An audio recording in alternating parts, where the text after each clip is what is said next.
Okay, welcome everybody, and thanks for coming to our second Music Nova Scotia Investment Program info session. Tonight we're going to go through the basics of the program. There is a lot of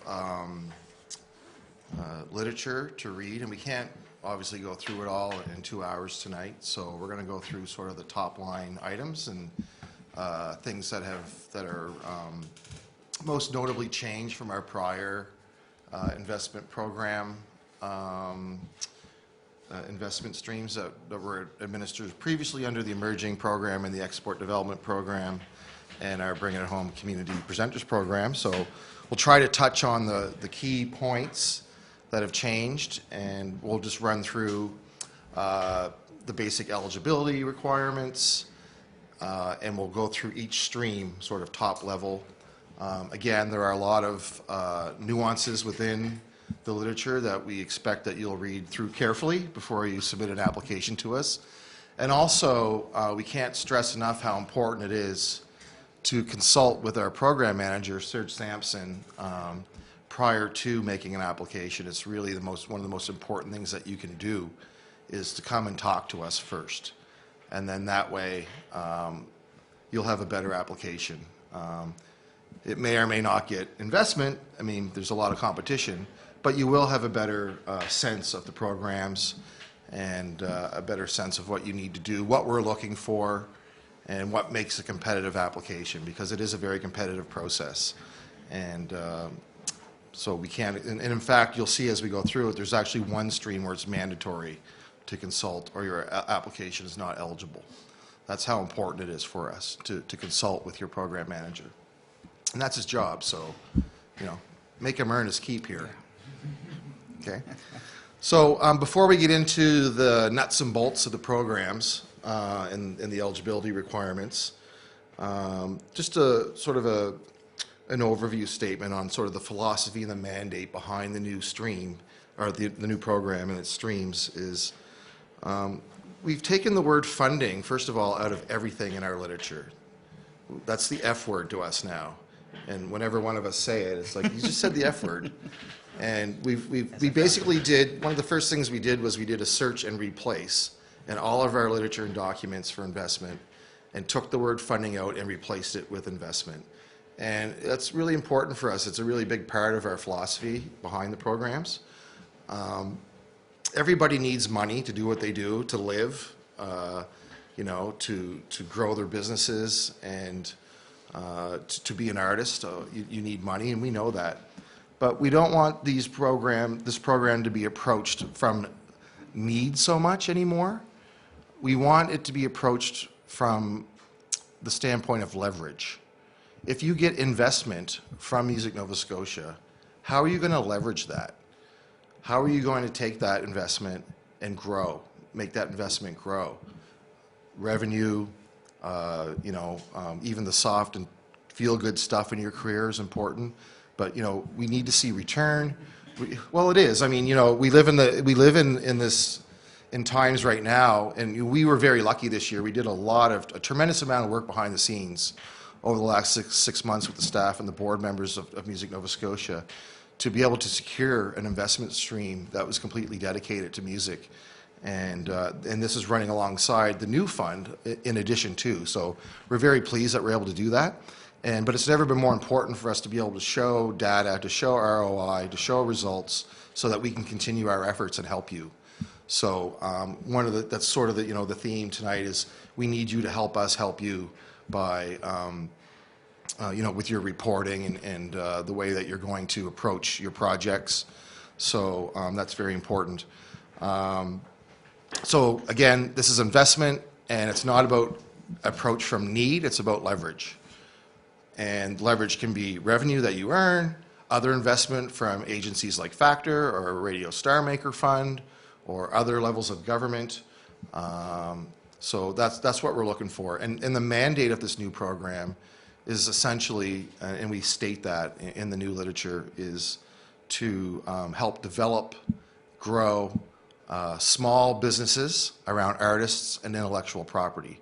And we feel that we've come up with some program streams that is going to be conducive to help grow small businesses around artists and artists' intellectual property. And that's really the goal of these programs. So, to start, any questions before we get into any questions about sort of the top level stuff here? Okay. So, Sean's got instructions for me here. Command 2. Yeah, you're already. Oh. You're full screen. Oh, is this the, these are the business policies. I was looking for the eligibility criteria.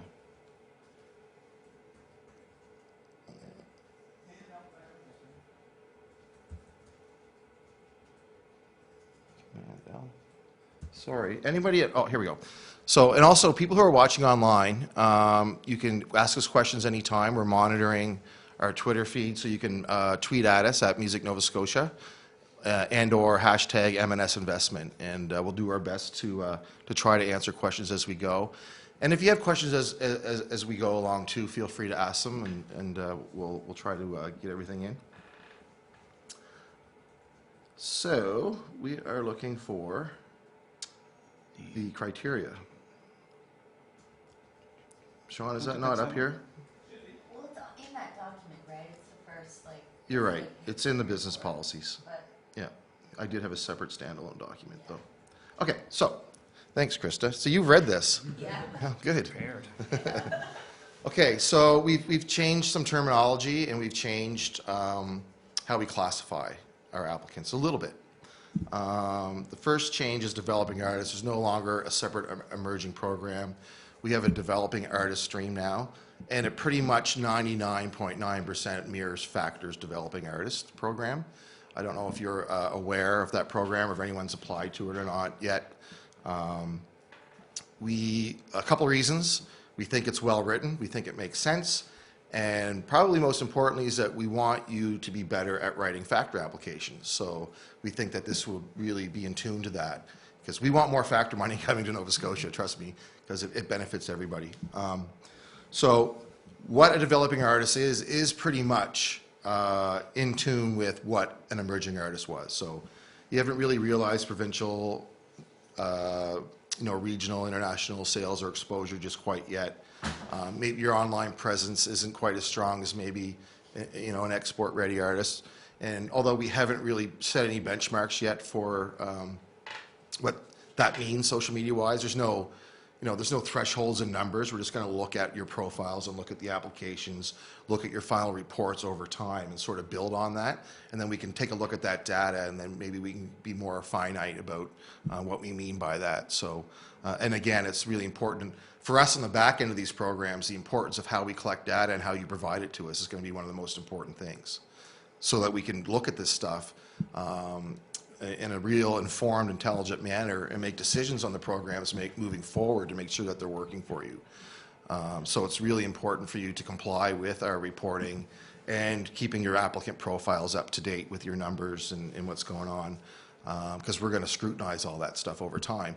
And we just launched this, so it's living and breathing. We want it to be able to adapt to the industry on a macro level, and adapt to you as applicants here in Nova Scotia on a more micro level. So the developing artist is pretty much what an emerging artist was, although the program itself does up the game, but we'll get into the specifics of the program.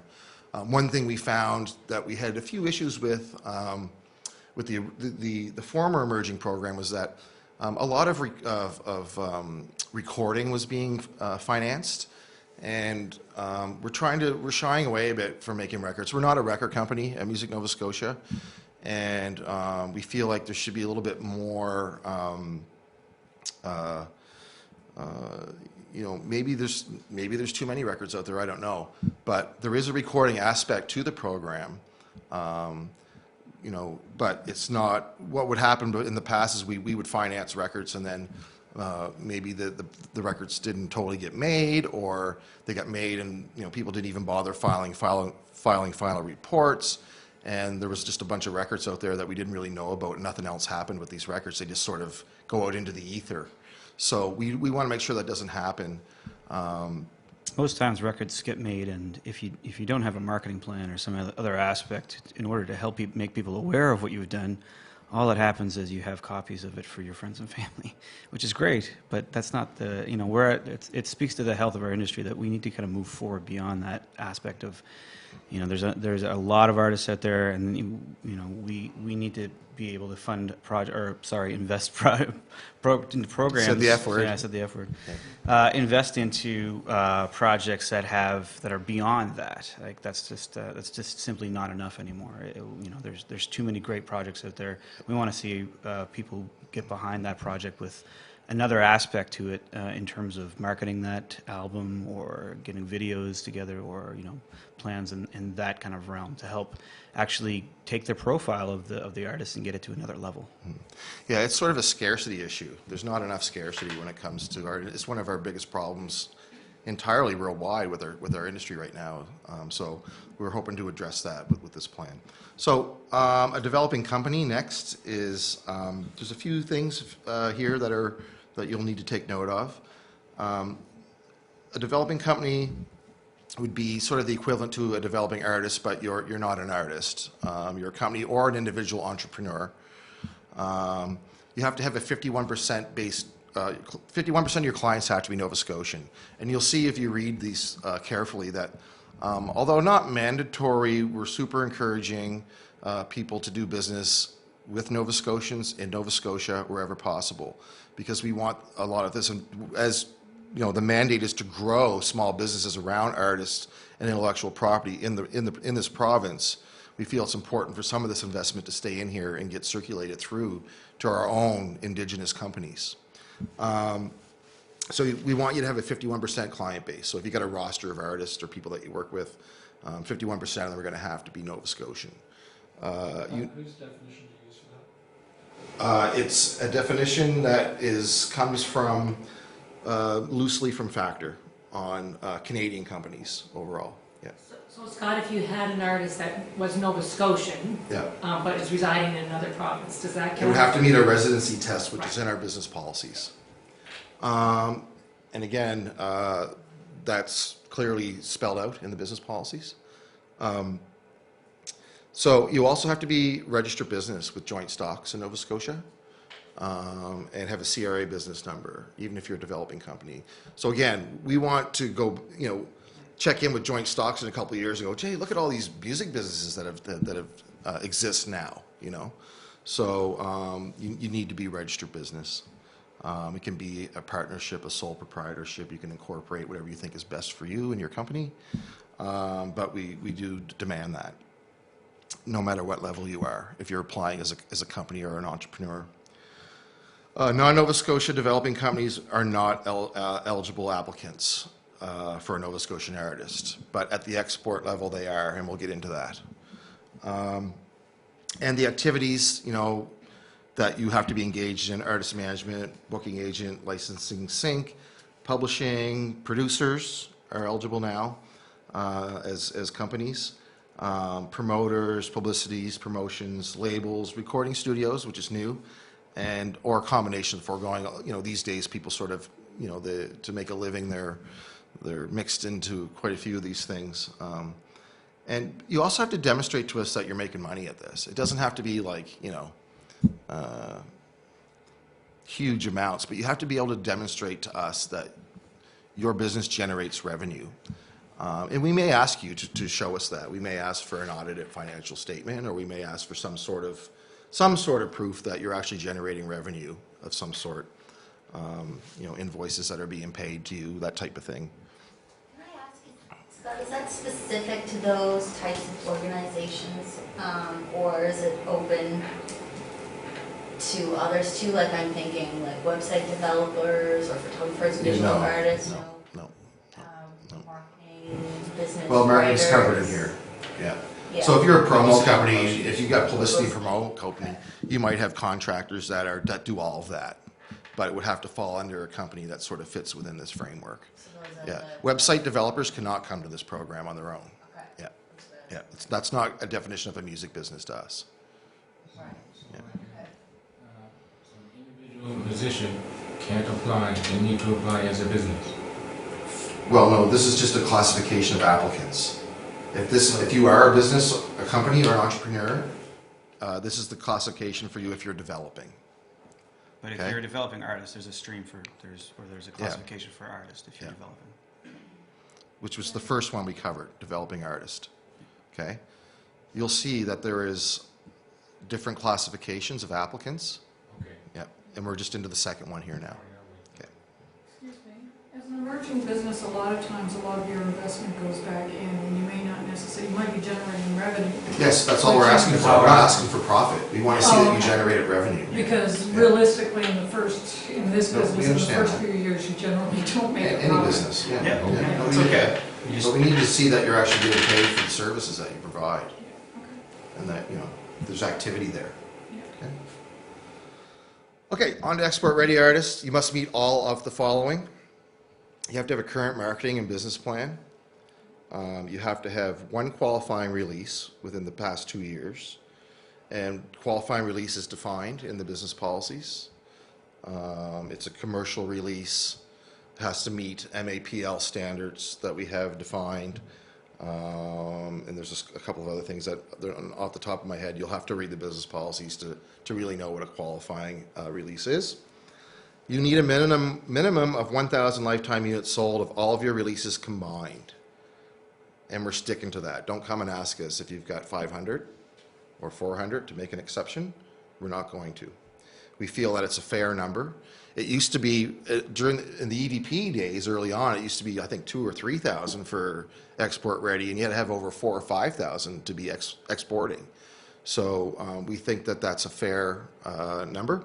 How are people proving themselves? We have different ways. Yeah. Yeah, I mean, most of the, if you have, you could have like your sound, if you have SoundScan, that's obviously great, but not everybody does, but you could, we might be able to take a look at manufacturing receipts, Or reorders. Reorders. Yeah. Bandcamp statements. Exactly. Any kind of Anything statement online. from anything that you sell online. It's yeah. easy to get statements Yeah. from those things. Those ones are easy. Yeah. Physical, Yeah. you just have to like, But- the manufacturing statements would certainly be helpful. Or If we're going to question it, we'll work with you to help you prove that to us. We're not going to be like, we might be a little bit draconian on sticking to our guidelines, but as far as, working to help make proof and things like that, we'll work with you. And just so you know, 500 streams anywhere, whether it's Spotify, Apple Music, YouTube, even Facebook streams, because in theory, those are supposed to be paid. We will count 500 of those to be 1 unit sold. And again, that's a very fair number because the industry standard worldwide, I think, is 1,500 equals 1 unit. So I think that we're being very generous there. So when you say unit, do you mean single or? 1 unit is an album Right, one or a record. Okay, Yeah. thank you. And then 6 paid downloads is equal to 1 unit sold. Okay? So you can add all those up when you're counting your physical copies that you sold, take your streams, divide them by 500 and get your units, and your downloads. 6 of those equals 1 unit. So in your applicant profile, there is a new data field now where we ask for your total units sold, and that's where we want to see those numbers combined. So that's a combination of your physical, your downloads, and your streams based on these numbers. How, Scott, can you note how people will find out their streams if they don't subscribe? Well, you can go look, right? Like anyone can see how many streams you have on Spotify or Apple Music or Deezer or any of those types of services. And even YouTube, you can see how many times people have viewed it. Even Facebook video, you can count the views. So we can, if we have to, we will have people here in the office search and look through everyone's accounts to see if your numbers match up. If we think if you got this crazy number that we don't believe, then we will go check it out. But yeah. Know how to find out. Yeah. But a YouTube view is a stream, you're saying? Yeah, you Okay. can. But a lot of times, if you have any kind of third-party or aggregator kind of deal, you're going to get your statements, right? So Yeah. statements will be obviously great. Yeah. That's the ideal situation. And especially as an export-ready artist, you should Yeah. have that. But for the socials, you can just look it up and just honestly tell us yourself, right? Yeah. It's kind of like, we don't want to have to go audit this stuff, so and we assume that you're going to be, honest with us. So, you have to have upcoming gigs. You have to have a strong professional history. You can have an established team or an independent team. and a more significant online presence than a developing artist would. And one thing that's new that you need to upload to your applicant profiles now is for bands, we want to see a member agreement. These are mandatory. And basically, it's a shareholders agreement. So again, we're looking for people to be thinking more about business, and we want to make sure that what bands that we're investing in are stable and worthy of the investment. So they can be very simple. We're going to have a template available within the next day or so, probably, that you can just use, and it just outlines the agreement between band members. And so it's just sort of a practice of being more in tune to that. And with companies, so we've classified the main sort of staple types of companies that we would see. And so, again, the same sort of basic criteria apply. 51% of your client base has to be Nova Scotian. You have to be registered, obviously. A non-Nova Scotian company can be an applicant for a Nova Scotian. So if you have a record label in Germany and they want to apply to our marketing stream for your new release in Germany, they can apply on your behalf. It may or may not make sense to do so. Maybe you're just too busy and the label said they'll do it for you. But either you or your label could apply in the export ready situation. And we do have, however, some specific business policies around that to protect you as the applicant. We don't want to see the money just go into the record label's general funds and things be recoupable against the investment and stuff like that. So it would have to, purely benefit you individually as an artist on that label. And we do have business policies in place to protect you if you want your foreign label to apply for you on your behalf. We just wanted to have that option there so that we're sending a message out there that we're open for business and that there is opportunities for you as a label to get some investment to help promote a Nova Scotian artist if you're interested in one and want to work with one. So you'll see if you're a record label, you have to meet certain criteria. You have to have a minimum of 1,500 lifetime units sold as a label to be export ready. You have to have an existing distributor in Canada. And you have to be the master copyright holder or license. You have to be the person or the company that holds the exploitation rights to the record, obviously. And you have to have a minimum of 2 Canadian releases to be eligible as export ready.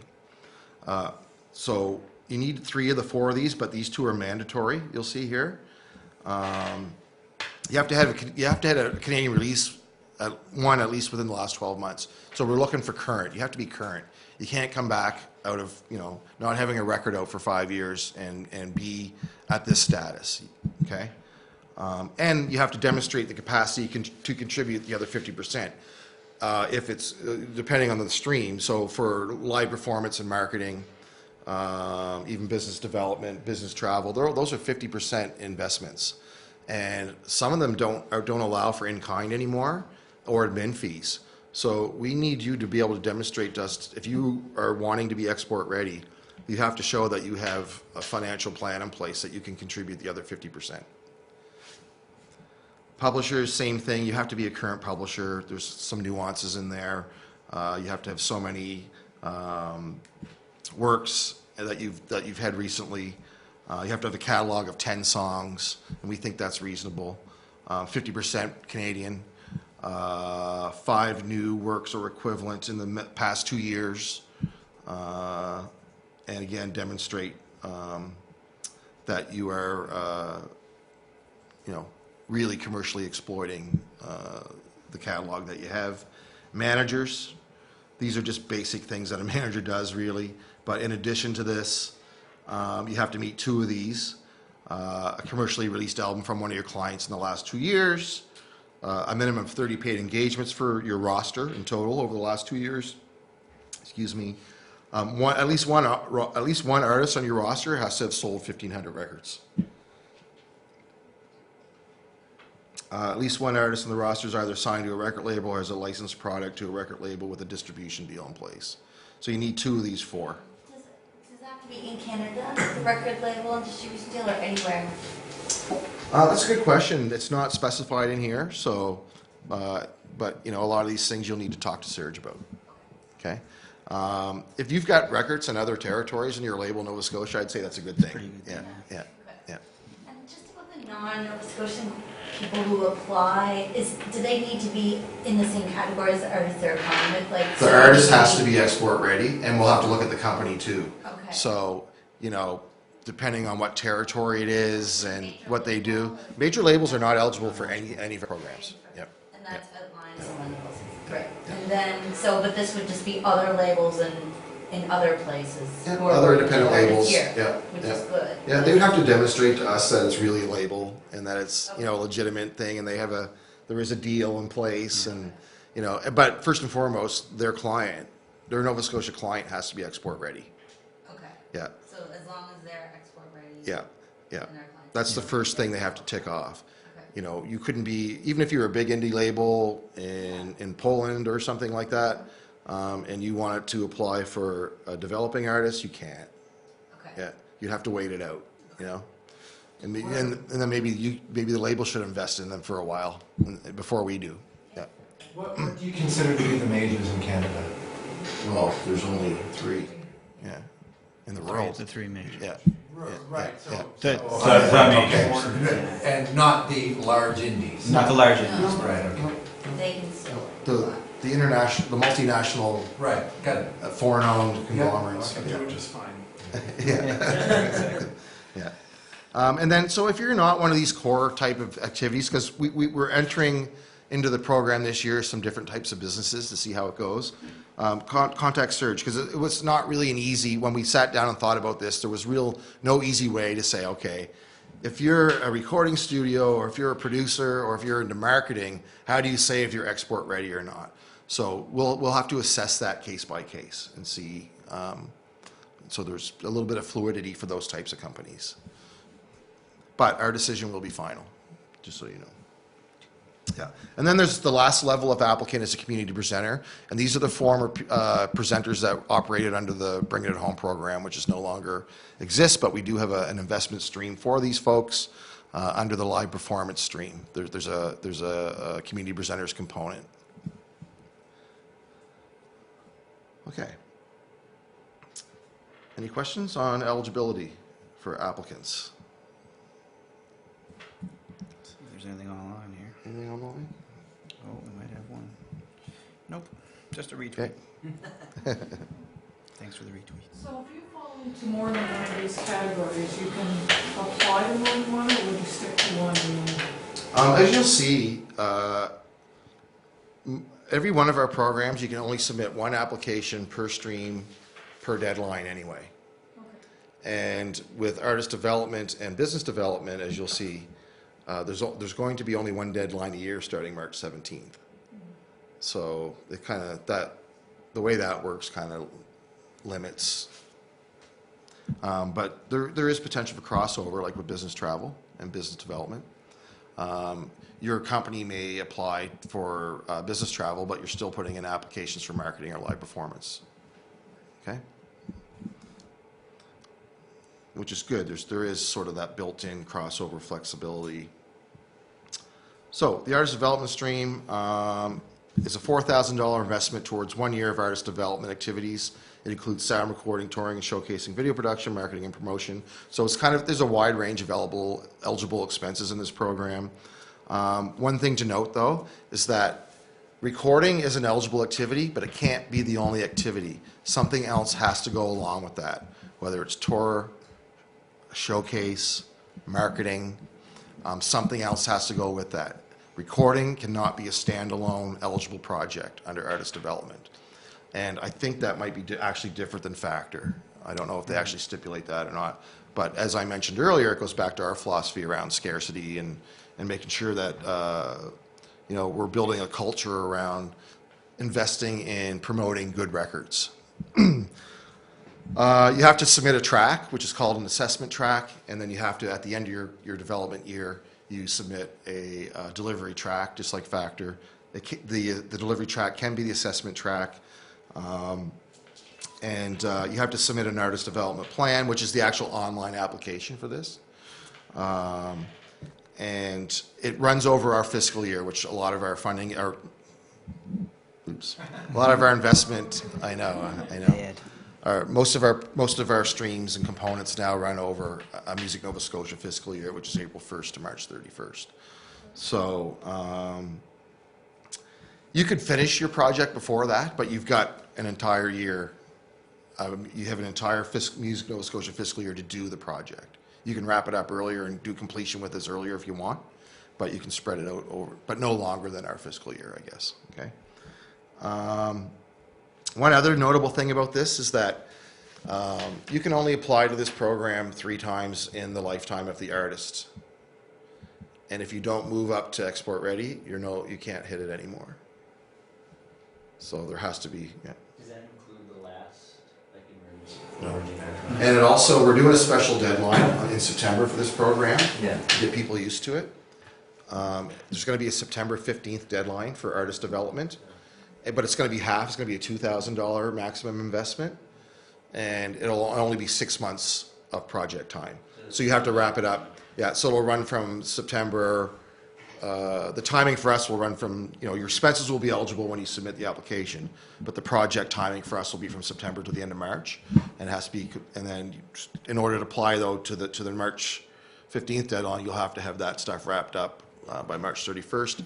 We're giving people 30 days now for completion on projects, and we'll probably have a separate session on completions because that's not up yet, but it will be coming soon because we just want to get this out the door so we can get money into your hands. But we're doing 30 days completion instead of 60 now, and yeah. So I didn't mean to interrupt. Okay. Do you guys have any, what's what I'm looking for? Are you putting an onus on yourself to get the applications juried and the results out in any sort of time frame? Because if you're giving a 6-month window, and that's taking 10 weeks to jury or something, is there Yeah, we're, depending on the program, one of the things that we struggled with the last year and a half, because we were sort of in limbo with government after some realignment with things, and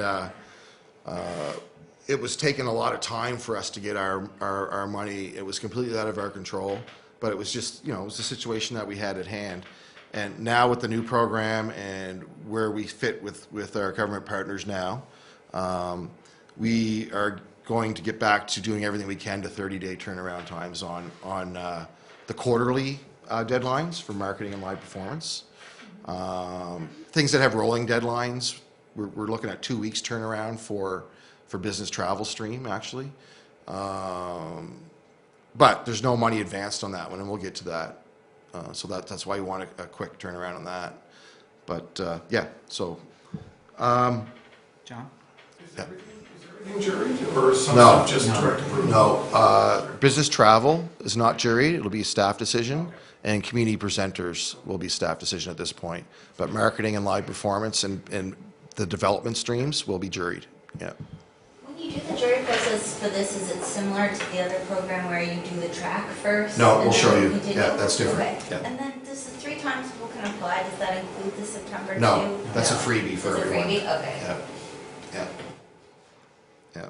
So the former emerging and the September 15th deadline, the March 15th emerging and the September new artist development won't count. Starting March 15th, 2017, that's when we're going to start counting how many times you get investment. Yeah. There's no donated services allowed except for $500 in this stream. So that's the max. You can just claim that right off the top on your expense form. And there's no admin fees. Okay. We want as much of this spend in Nova Scotia as possible. Obviously, if you're doing a Facebook campaign or something, and that's not possible, or you're doing something out of the country or out of the province, that's not possible. But everything that you're doing in the province, we want to see spend in Nova Scotia.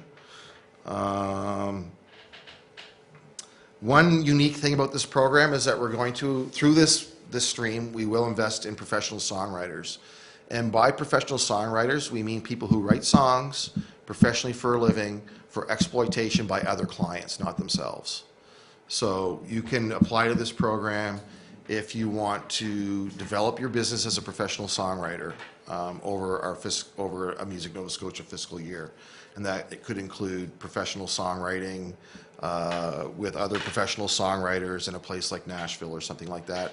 But it doesn't mean that it's a residency or just hanging out. Like, you have to have a really, really good specific plan and be able to demonstrate to us that you are a professional songwriter and that there's opportunities for you to create content for other people's catalogs that will be exploited by other businesses. You need to show how many other people have recorded your songs. Probably, yeah. It will help if you do have that. It's all part of the more you tell us, the better it's going to look for a jury. So we need specific information for every stream. We need specific information. We need to know who, why, when, what, all those things. And we need specific itineraries. Who are you meeting? When? Why? How are they going to help your business? If you just send us a one-page overview of something, even for business travel, it's not going to fly with the juries because it's too competitive and there's way more demand than there is money. And we want to see specific plans that have so much detail. We don't want war and peace, but we want concise detail. Yeah. Okay? It's all about detail. All right? And we want to know that you have this stuff set up. Have your meeting set up before you apply. Because we will check up. We will email people that you list and say, have they contacted you and set up a meeting? So that's sort of a unique thing about this stream, is the songwriters part. And the other thing is that this is a 75% investment. So so we have the special deadline with the 2K max, but when it comes to the March next year, it'll be a 4K max on a 75%. And just so you know, for all of our programs, or streams, sorry, the maximum amount of public investment is 75%. And by public investment, we also mean Factor. We mean Radio Star Maker, any CCD money from broadcasters, any other government's assistance that you're getting. And that way you won't fall into any clawback situations with your other finance. Because if you go over the 75%, one of us is going to call you back. Okay? Whoever does the final report last. Yeah. So there's eligible activity here, and again, it's a wide range of things. Everything that you could think of for developing. It's pretty flexible, the eligible expenses. Okay?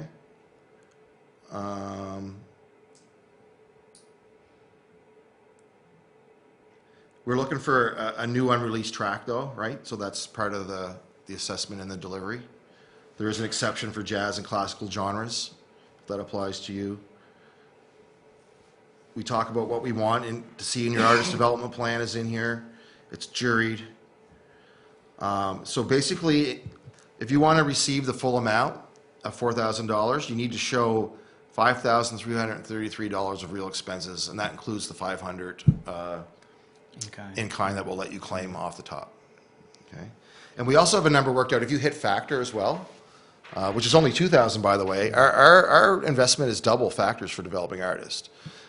So I think it's an $8,000 spend. If you have an $8,000 budget and you get both us and Factor, you won't get any clawback. That'll be sort of the total size of your project. So that's a pretty healthy project if you can get both of those streams. Mm-hmm.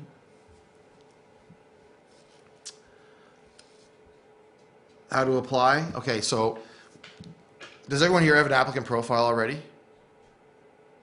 On Podio? Yeah. Yeah. If you do not create another one. Please. Please do not create another profile. We can't stress that enough. If you don't know how to access your profile or you forgot about your profile, you kind of think you have one but you're not sure, do not create a profile. Contact Serge, okay? Yeah. He can check immediately and find out, and he can share it with you again if you've lost contact with your profile. And when I send it to you, you're going to bookmark it in the top of your browser. Yeah. It's important. Just everything that you've done with us is attached to that. So if you create a new one, it could be, depending on how much activity you've had with us, it could be hours of work for us to reattach all the history that we have with you with our organization. So don't create a new one. If you don't have one, please create one and be thorough with the information that you provide in it. The better your profile is, the better it is for you overall. And really that's about it. Oh, the assessment. So it is a bit different than emerging. Everything is weighted equally, these 4 components, okay? Songs, vocal lyrics, musicality, and then your development plan. Yep. This is for all of the programs? No. No, just development, just the artist development. Yeah. Okay, eligible expenses, we already went through that, actually. What's ineligible? Okay, that's important. Per diems, meals, hospitality are not eligible for this program. Manufacturing costs, which generally aren't anyway for anything, except for promotional product. Yeah. Equipment purchase, you can't go buy guitars and stuff with this money, okay? As much as I know you'd all like to. Artist residencies, creative and songwriting retreats. So there's a fine line there, though, between the professional songwriter, but like you can't go to a song camp, even if you're a pro songwriter. We will not invest in that. It has to be a real sort of business songwriting trip, not a hang in the woods. No. Cost of living expenses like rent and utilities, obviously, we don't finance that. And third-party expenses incurred outside of Nova Scotia, excluding approved exceptions. And if you have a question about that, ask Serge, okay? Don't assume anything. If you have any questions about eligible activity, eligible expenses, just give him a call, send Serge an email. Because again, it's not an exhaustive list. And ultimately, the decision is final with us.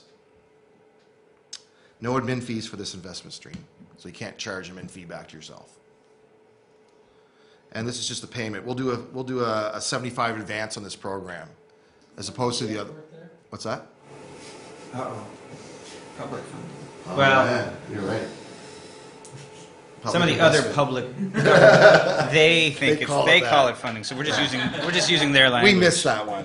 Yeah, you're right. Note to self. Okay, that's my fault. If you look in our glossary, though, it does say public investment, so I do know that. But good eyes. Yeah, that's right. Look, I think that you have a strong future.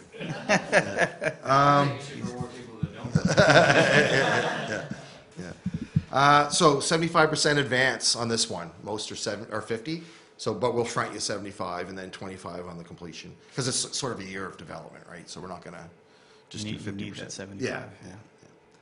But we need to hold back something to make sure that you've completed the project. And then just completion. And there'll be more details on completion as well, coming soon. Deadlines, we talked about that. And then there's the note about the special deadline. So you'll need to spend 2,667 to be eligible for the 2,000 on the special deadline. Any questions about artist development? Anything online about artist development? Don't believe so. Nope. Okay. Clear as mud. Yeah. I don't think it's that complicated. No. Business development. Okay, so this stream supports eligible music companies or entrepreneurs by investing in developing their business in a non-artist specific way. So, marketing your company overall or marketing and promoting a roster of clients that you may have in total. It just can't be a project that focuses only on one artist. So, your full complement of services, things that are going to help your company grow overall, not just attached to one specific artist. There will be 2 deadlines this year. Well, one this year, but only one again next year, but in March. So, again, this will be a special deadline. We're not prorating this one, though. We will do a $5,000 max on the special deadline. This is open to both developing and export-ready companies and entrepreneurs. So your developing companies will be competing with export-ready companies in this stream. Okay.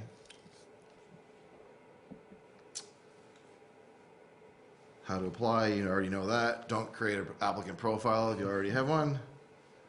Eligible costs. So the costs are specific to this stream.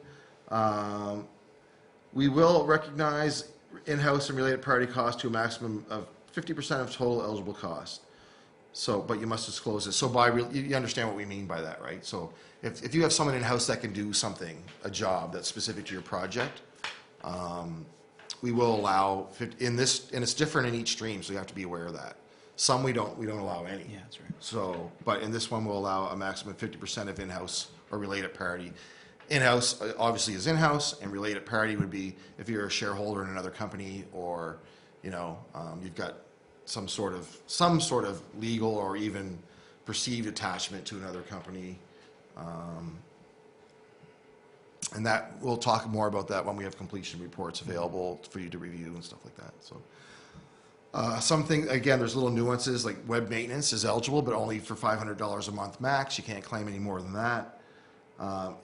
We will allow consulting fees, but you have to consult Serge about what they are first and who your consultants are first. We have to approve it in advance, so don't assume that it's going to be eligible.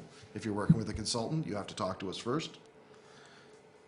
Again, we want you to work as much as possible with Nova Scotian third parties, okay? When you're spending on your development project. And again, it's the same thing. There's obvious exceptions. But please discuss your non-Nova Scotia costs with Serge. Artist-specific costs are not eligible. No corporate overhead, staff salaries, day-to-day office equipment, or any kind of capital expense is not eligible for anything that we invest in. It's hard to get that word out of your vocabulary, actually. Legal fees, if you're being sued, forget about it. Any sort of training for your staff, that's general. Registration for industry events.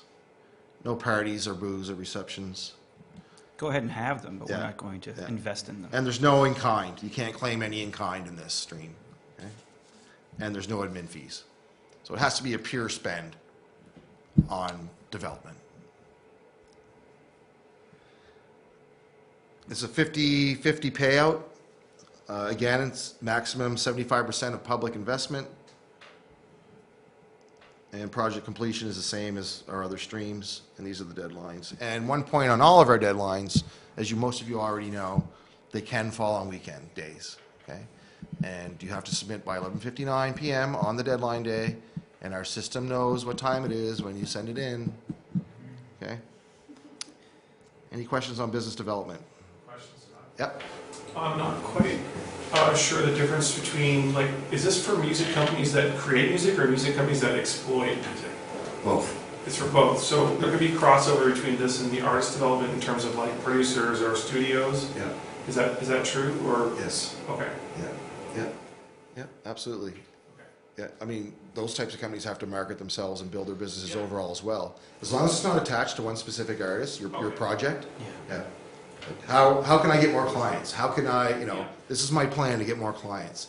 This is my plan for my company name to be more prominent, because it's going to generate more revenue for me, for my company. Like me as a producer or studio owner or whatever. Yeah. Publisher, you want to start a publishing arm to your business if you don't already have one? When you say a consultant, if you were to use a Nova Scotia marketing consulting firm, would that be considered? For what? Why? You Well, have to explain it, right? It's in the context of your project. Okay, yeah. I.e., we have an online business magazine which we want to create a more of an online profile to generate more advertising, which is how we actually make our income off that magazine. Therefore, we were thinking of hiring a consultant to help us do that.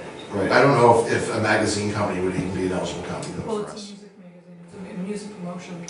Okay, well, we have to take a look at And that. Yeah. it's probably got a 60% Nova Scotian aspect to it, where we're internationally promoting in a magazine Nova Scotian artists, Yeah. Okay. music artists. I'll have to call Serge. Right. So that's why I'm asking. Okay. But yeah, I mean, it's all about the context of the consultant and why you're using them and what the project is and if it makes sense. Okay, business travel. This is kind of new. I mean, business travel expenses were always eligible before, but we've separated into its own stream, and we have a rolling deadline. So you can apply to this up to a day before you go, and we will invest 50% though, only, to a maximum of $5,000 per applicant per fiscal year, Music Nova Scotia fiscal year. However, that's the big difference between a developing and export company or entrepreneur. It's that only export-ready companies and entrepreneurs can hit the travel stream. Developing company and entrepreneurs cannot hit travel. Okay? And so you can apply for whatever amount. You're just going to be capped at $5,000 a year. So say you might need 1,000 here, a few hundred there. You know, however you want to spread your travel out throughout the year, there's some flexibility there. But once you hit 5,000, you can't apply anymore. This might be a really stupid question. Yeah. But when you're doing if you're traveling to the US, so Yeah. can you put in, like, because your receipts will be in US funds, can you show the, Normally what ends up happening is you just take the exchange rate for that particular day. Yeah, We'll ask you- the cap is in Canadian dollars. Yeah, Yeah. yeah, exactly. That's the simple answer to Yeah. that. Yeah. So there's no advance on this though. So if we approve it, and this is not juried, if we approve it, we'll do everything possible to get it out to you in 2 weeks, provided you give us everything we need to pay you Yeah, out. right. So, but there's no advance. So you have to front this travel on your own. Only export-ready businesses can apply. This is for businesses as opposed to artists. That's right. Yes, companies, entrepreneurs. Right. Not to say that an artist couldn't also be a company or an entrepreneur. That does exist. Yeah. Yeah. Like case could be made. John Mullane. Yeah. Yeah. He also has a company that he does music business in outside of being an artist. Yeah. I think this is a really straightforward program. I don't know if you have any questions. Also for all of our programs, this is pretty much everywhere. Once you're approved and we have an agreement with you, you're allowed to change the scope of your project only up to the point where it would affect your budget, actually, for 25% and less. If the scope of your project changes your budget by 25% or more, then you have to consult with us to get that approved. But we'll allow for up to a 25% flexibility. So, because we don't want you coming to us for every little thing that changes if it's not going to impact. We don't think that that's a material change to your plan if it's under 25%. Yeah. Is that like the overall budget, or is that in terms of like line items? Within No, the budget? overall project. Overall project. And so we judge a change in your overall project by how it affects your overall budget, right? So to us, under 25% is non-material change, and that you just go ahead and do that. If a big chunk of the project that you're doing, like tour dates Yeah, or something like yeah, that, or it materially changes, you don't do them, Yeah. that's going to be a big chunk of your Yeah. budget, and we'd have to know that in order to make Yeah. it. Because at that point, it starts to become questionable whether, you have questions about whether the project is viable, if it's not. Feasible, yeah. Yeah. Also, too, you'll end up in a situation that if you didn't consult with us and get it approved, if it's over a 25% change, that we will eliminate those as eligible expenses, and you'll get clawed back. Yeah, there's that too. So we don't want that to happen. We want you to get as much money as possible from us. We don't want to take it back. Honestly, we don't. But if that happens, we will. Eligible costs. So the thing about eligible costs that you need to be aware of is just some of the caps that we have on specific items. Okay? That's really the most important thing to be. Well, you should be aware of everything, but sort of,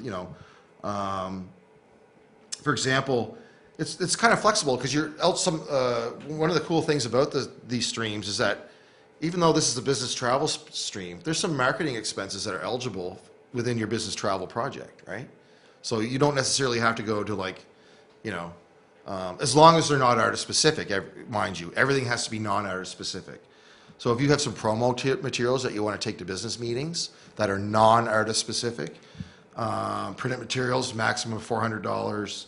CDs, and other media, $400. $400 is sort of our big cap on items here.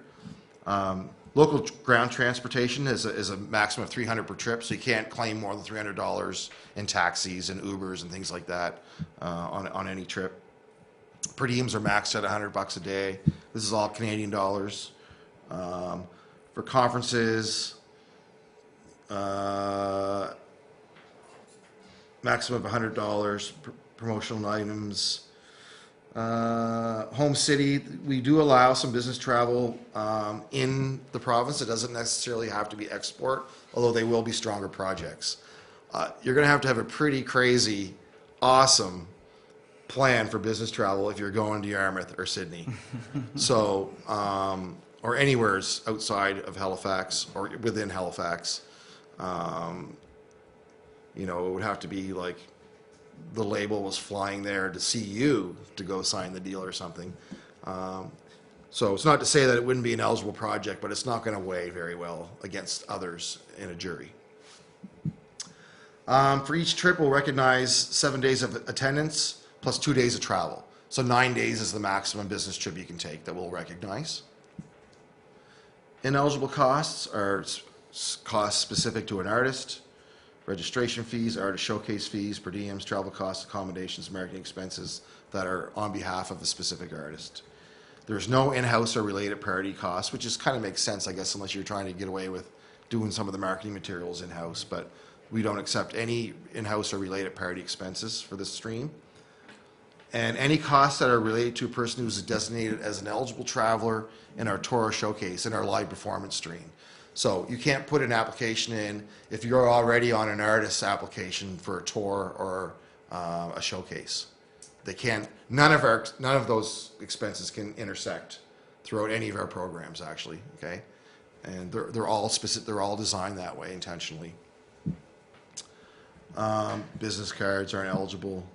Client entertainment, again, booze, all that stuff's not eligible. You can't claim rental for a privately owned vehicle, but you can do kilometers. Events, tickets, registration, repeat trips. You can't do anything more generally within a 3-month period to the same city, unless you have a really pressing business case and you contact Serge and he approves it. But you know, is it necessary to be going back, you know, to the same place within a 3-month period? You'd have to prove to us that it is. Make it happen the first time. Yeah. If you have to go back and it's really necessary, then call. But generally, it's not accepted. Funding and payments is the same thing. It's a 50-50 payout. No more than 75% of public investment, which includes Factor, Radio Star Maker, any other government investment. Project completion is the same. You have to keep all of your receipts for everything, for all of our programs. Okay? They are required for completion. Any questions around travel? Okay, moving on. This is going pretty good tonight. Quickly. Okay, live performance stream has 3 different components, A, B, and C. Okay, couple of general things about it. So there's 3 components. There's tour support, 50% investment to a maximum of $10,000 per applicant per deadline. You can only put in 1 application for everything, like I said earlier, per stream or per component within a stream per deadline. Okay. Showcase is a little bit different. We'll invest to a 75% level because there's less revenue generated usually for just a one-off showcase type of thing in the immediate future anyway. But they're 5,000, and it's a slightly lower. Well, it's a 50% lower investment level. So we'll invest more of a percentage, but less at 5,000 per applicant per deadline. And community presenters, it's a 25% investment on Nova Scotia resident artist fees only, and that component maxes at $3,000 per Music Nova Scotia fiscal year. So that's the Former Bring It Home investment. Yeah. So now that investment has to be directly related to a Nova Scotian artist fee, no other eligible expense. Excuse me. Deadlines for components A and B, which is tour support and showcasing, are March, June, September, December. Except for this year, it's July, just because of the timing of the new streams program. And so we have a July 15th deadline. We're a little late on the rollout. There'll be another one in September. The usual, just like EDP used to be, as far as deadlines go. Community presenters have a rolling deadline, but they have to submit their application 30 days prior to the presentation where they're looking for investment. First-time applicants. If you're a first-time applicant, you're probably not coming to this program, but just so you know, you need your applicant profile up and running at least a week prior. And for existing applicants, please have your profiles updated a week before. You know, our profiles are different than factors. There's not like a hard deadline on, you know, or you're not going to be considered because our system's different. Our online system is a bit different, but it's only going to work in your favor if your profile is updated and in advance, you know, a week in advance, because Serge has to go through all this stuff and he disseminates it to the jury people for review. So, you know, jury members will look at your profile, and if it's not up to date, it just goes against you in a jury. Who can apply? Components A and B, export-ready artists only. Companies can apply on behalf, but they have to be export-ready artists who they're applying for. Okay? Also, for either of these components, you have to have a current release, and for these two components, a current release means that it's been released no longer than 24 months prior to the component submission date. So if you have a record that's older than 2 years old, we're not going to support it for tour or showcasing.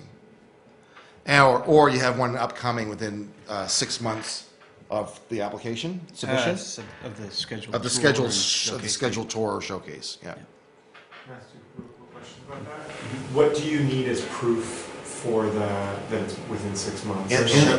Oh, well, it should be. We ask you for the release date on the online application, and we're going to trust you at first. But if we have any feelings or information or intel that that's not the case, then we'll check it out.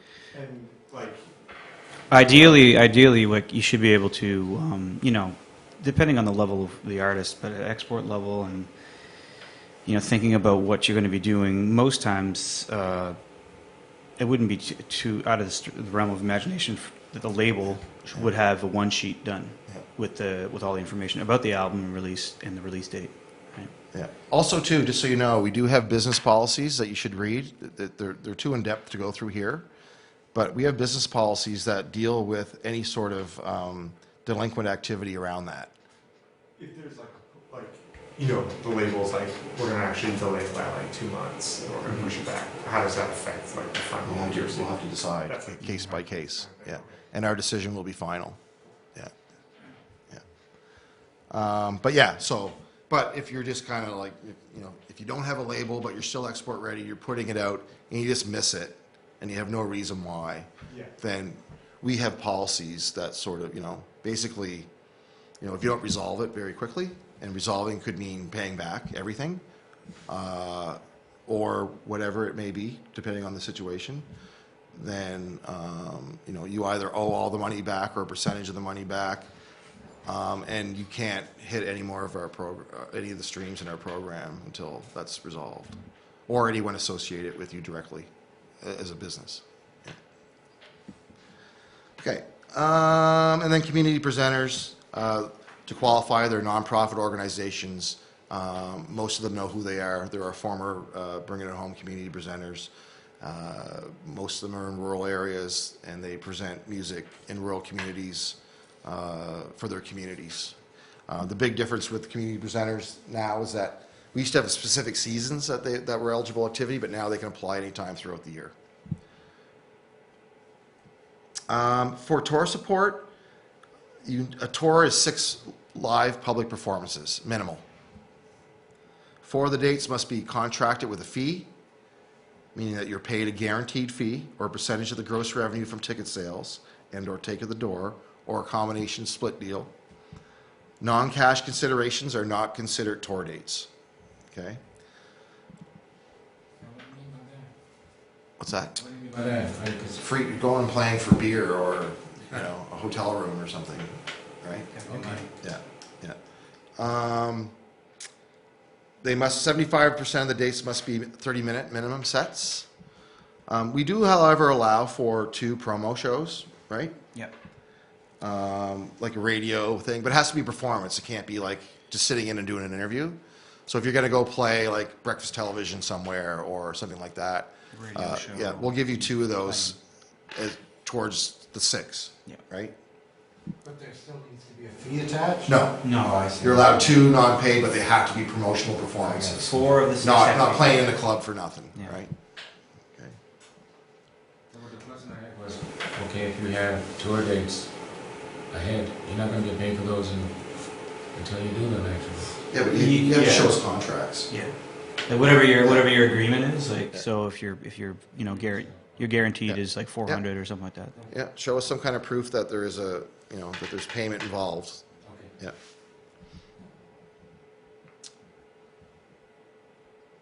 Yeah. Okay. And again, qualifying albums, there's a 24-month stipulation on a stale date, I guess you could call it. Or 6 months in the future. How to apply, you know that already. Don't make another profile if you have one.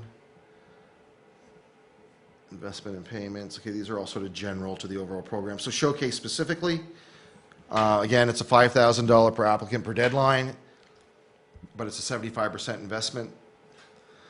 We do have a list of eligible showcases. It's not exhaustive. Just, you know, in the form, we ask you to provide which one it is. Let us know. If we don't know what it is or have an issue with it, we'll contact you. Or if you don't know if it's legit or, you know, if it's something that will be considered, contact Serge. Okay? Always contact Serge whenever in doubt. Contact him anyway. Just say hello. I'm lonely in my Yeah. office there. I got nothing better.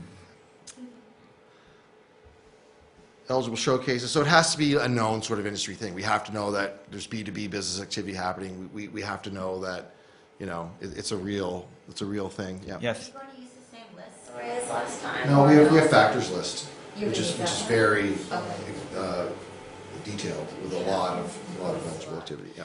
If you get the opportunity to play certain festivals and they're more forward-facing in terms of you know, the fans and the regular public and not as much business to business, then maybe it's not the time to go after looking for showcase money. Like, save your ask for an opportunity where you're actually going to be able to Yeah. you know, move your career forward. Yeah. That there's going to be people there that you can meet with, and you know, if you're looking for team members or expanded opportunities, those are the kinds of festivals or conferences, you'd say, that we can get behind, and they make more sense. And if there's a forward-facing one, you might want to do it, but wouldn't hit the program for it. No cases may be considered. We say here we don't want to rule it out. They may not be strong if that's the only thing that you're doing, but they could be eligible if you can prove that it's part of another event. Like at the Great Escape, they have Yeah, the alternative escape, you know, and which attracts industry professionals. We know that that's a pretty high quality no case. I think Live Nation still owns it probably, but anyway.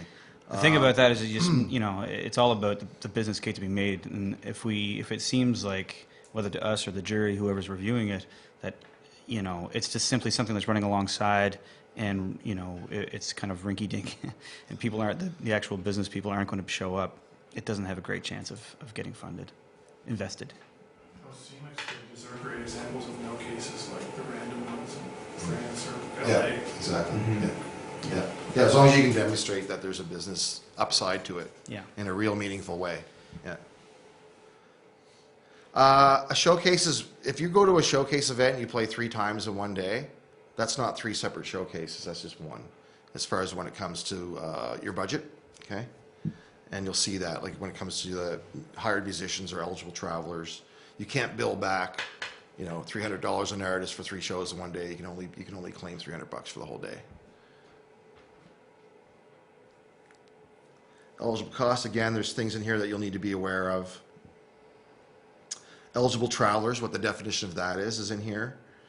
They're either, you know, full-time credited member of the band, obviously, is an eligible traveler, but then there's also hired musicians, eligible crew, and you have to know what those are and when they're applicable and what the costs are that you can claim on those. And you'll see in the online forum, we have sort of all those little nuances in notes above the expense items, like, you know, you can only claim so much for this and that. So, you know, we do spell it out there for you as well. But please read this stuff in detail and be familiar with it. I wish we had a picture of Lisa wagging her finger. Yeah, because, I know. Yeah. So yeah, we define a hired musician. Again, it's all factor terminology. So if you're familiar with factor, none of this stuff is going to be foreign to you, and that's the point. We want stronger applications here. We want stronger applications at factor. We want more investment for you in Nova Scotia. Eligible crew member sort of defines what they are.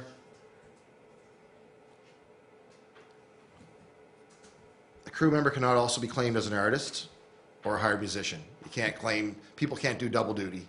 When it comes, they can, but you can't expense it that way to us. But good for you for finding people with multiple talents. Yeah. Nannies, hired nannies are eligible crew. If you have your children on the road, which a lot of people do these days.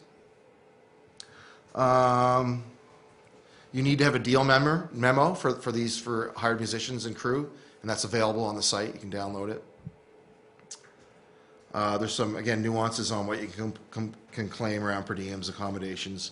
For showcasing it, they're 5 days for domestic, 7 for international, and per diems are $50 per day, per person per calendar day.